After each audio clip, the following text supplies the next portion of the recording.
Sexto mito: ginástica laboral. Não se assuste, é isso mesmo. A ginástica laboral pode ser muito benéfica para a empresa e para os trabalhadores, mas quando feita com cuidado, quando feita com critério, de preferência depois da análise da atividade. Prescrever exercícios de forma generalizada, sem levar em conta as variabilidades de atividades, pode ser perigoso e causar danos aos trabalhadores. Oi, eu sou Maíra Marques, ergonomista. Estou falando com vocês diretamente aqui do Laboratório de Ergonomia. Desde 2006, eu ajudo empresas a melhorar o seu desempenho com relação à segurança, conforto do trabalhador e produtividade através da ergonomia. E no vídeo de hoje, a gente vai falar dos 8 maiores mitos em ergonomia que podem atrapalhar o seu trabalho durante a intervenção nas empresas. Então vamos lá. Primeiro mito: o meu mobiliário é ergonômico. Veja só, mobiliário não é ergonômico. A cadeira não é ergonômica, a mesa não é ergonômica, o mouse não é ergonômico. A ergonomia estuda a relação que existe entre o trabalhador e o trabalho. Ela busca adaptar as condições do ambiente, da tarefa, incluindo do mobiliário, ao trabalhador. Sendo assim, o mobiliário não pode ser ergonômico. A ergonomia fala a favor da relação, da situação de trabalho, e não só de um objeto. Assim, nenhum mobiliário é ergonômico de fábrica. Ele pode estar adaptado àquela tarefa, mas ergonômico não. Segundo mito: o uso de apoio de punho. Sabe aqueles apoios de punho que vem bonitinho, às vezes você ganha numa promoção, ele é macinho, com gel, enfim. Por mais macinho que ele pareça, ele vai piorar a situação, dificultando a circulação sanguínea, restringindo a circulação sanguínea. Um tecido com a circulação sanguínea restrita vai diminuir a quantidade de oxigênio, vai provocar maior fadiga e o prejuízo vai ser maior. O uso de apoio de punho não é recomendado, é um mito. O que eu devo fazer então? Se o apoio para punho não é recomendado, o que a gente deve fazer então? Os antebraços devem estar apoiados. Respeitando a própria curvatura do punho, eu não devo colocar nenhuma estrutura que possa comprometer a circulação nesse local. A digitação deve ser feita com as mãos livres nesse momento. Terceiro mito: trabalhar com tala previne as doenças osteomusculares relacionadas à tarefa. Prescrever uma tala e continuar os movimentos é a mesma coisa que colocar gesso em uma perna e prescrever longas caminhadas. A tala só é benéfica em situações agudas em que se prevalece o descanso. O uso de talas em situações normais de trabalho não previne a doença osteomuscular relacionada ao trabalho, ao contrário, pode piorar. Por quê? Causa restrição da circulação sanguínea, assim como o raciocínio lá do apoio para punho. A tala acaba restringindo a circulação e dificultando a movimentação natural da musculatura. Um outro ponto é que o uso de tala acaba prejudicando o uso normal e saudável da musculatura, que passa a não ser ativado pela imobilização. Outro ponto é que quanto mais apoio externo a musculatura estiver, quanto mais imobilizada ela estiver, menos ela vai estar ativada. E assim você vai estimular um processo de degeneração muscular. Ainda nesse mesmo raciocínio, eu queria falar com vocês sobre a cinta lombar. O uso de cinta lombar é muito comum em atividades de transporte de carga. O trabalhador imagina que ele terá mais conforto e mais proteção para sua coluna. Engano, outro mito. O raciocínio é o mesmo. Quanto mais imobilizada a musculatura estiver, menos ativada ela estará. O processo de degeneração muscular vai se iniciar. Quarto mito: mouse ergonômico. Bom, você vai lá na loja de informática e compra um mouse escrito mouse ergonômico. E isso te dá a crença que você pode passar toda a sua jornada de trabalho utilizando o mouse. Mito. O ideal é a gente associar o uso do mouse com os atalhos do teclado. Sabe o touchpad? Esse daqui?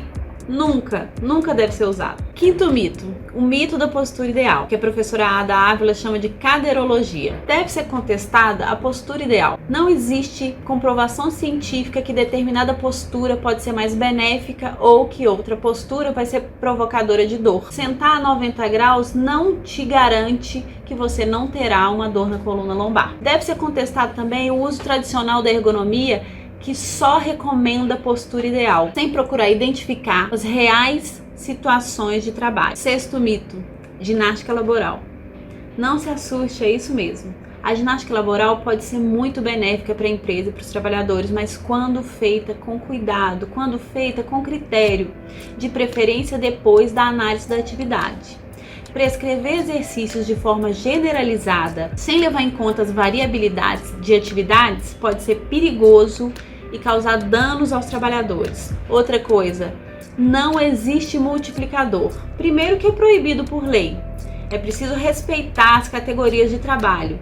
Quem prescreve atividade física, ou é um educador físico, ou é um fisioterapeuta direcionado à reabilitação. 7º mito, atividade simulada. Veja bem, é um fundamento da análise ergonômica do trabalho que o estudo deve ser feito na situação real de trabalho, a atividade viva, a atividade real. Simular o trabalho nunca será a mesma coisa. Se eu chego num posto de trabalho e peço ao trabalhador que simule a atividade, naturalmente ela já vai estar modificada. A análise ergonômica do trabalho só é análise ergonômica quando feita na situação real de trabalho. 8º mito, análise da demanda do tipo jurídica, requisitada pelo Ministério do Trabalho, ou proativa, quando a própria empresa requisitou.